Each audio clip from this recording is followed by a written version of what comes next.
April 9 വ്യാഴാഴ്ച. ലൂക്ക 24:35 മുതൽ 48 വരെ വാക്യങ്ങൾ.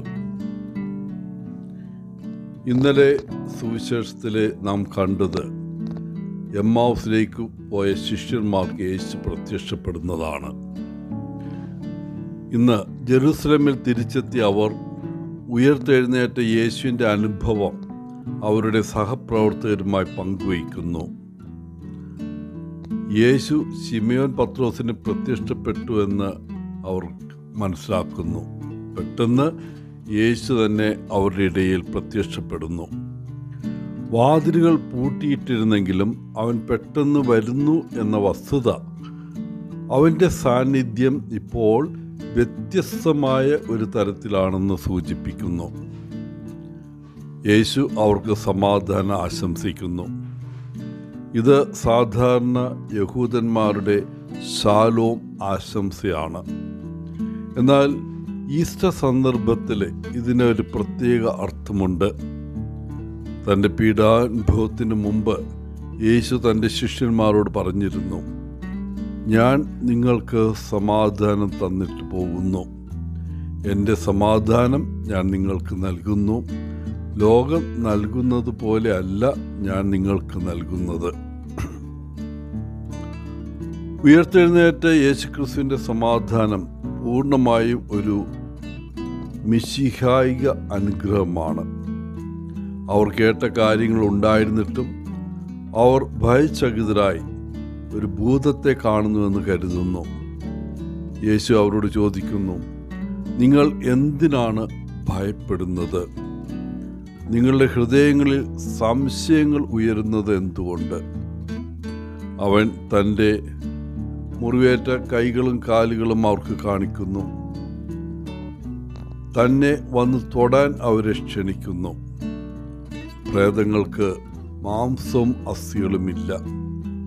തൻ്റെ കൈകളിലും കാലുകളിലുമുള്ള മുറിവുകൾ അവൻ അവരെ കാണിക്കുമ്പോൾ അവരുടെ ഭയം സന്തോഷത്തിൻ്റെയും അമ്പരപ്പിൻ്റെയും മിശ്രിതമായി മാറുന്നു. അവർക്ക് അവരുടെ കണ്ണുകളെ വിശ്വസിക്കാൻ കഴിയുന്നില്ല. അപ്പോൾ യേശു തനിക്ക് എന്തെങ്കിലും കഴിക്കാൻ തരൂ എന്ന് അവരോട് ആവശ്യപ്പെടുന്നു. പ്രേതങ്ങൾ ഭക്ഷിക്കുകയില്ലല്ലോ. അപ്പോൾ യേശു ഒരു പ്രേതമല്ല. അവൻ ശരീരമില്ലാത്ത ആത്മാവല്ല.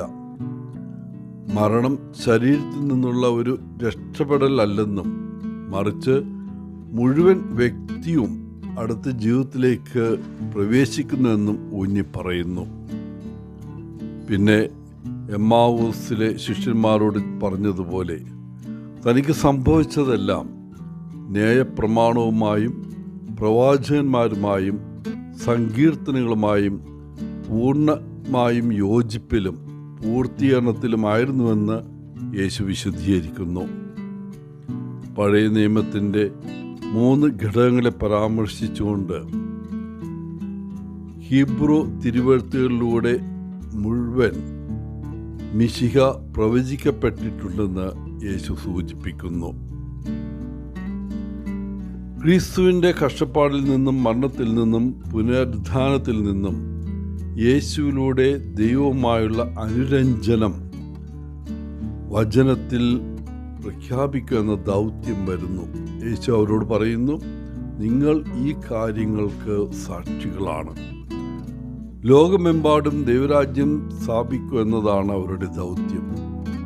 ദൈവവുമായും ചുറ്റുമുള്ള എല്ലാവരുമായും തങ്ങൾ തമ്മിലും ആഴത്തിലുള്ള ഒരു അനുരഞ്ജനം സൃഷ്ടിക്കുന്ന സമൂലമായ പരിവർത്തനത്തിൻ്റെയും ജീവിതമാറ്റത്തിൻ്റെയും, അതായത് ഒരു മെറ്റനോയ മാനസാന്തര പ്രക്രിയയിലൂടെ ജനങ്ങൾ കടന്നു പോകുമ്പോഴാണ് ഈ സ്വർഗരാജ്യം സാക്ഷാത്കരിക്കപ്പെടുന്നത്.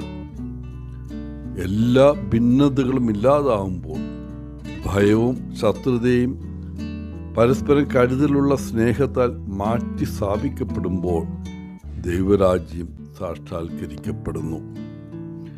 എല്ലാവർക്കും നല്ലൊരു ദിനം ആശംസിച്ചുകൊണ്ട് ഒത്തിരി സ്നേഹത്തോടെ പോളച്ചൻ CSSR from Kerala.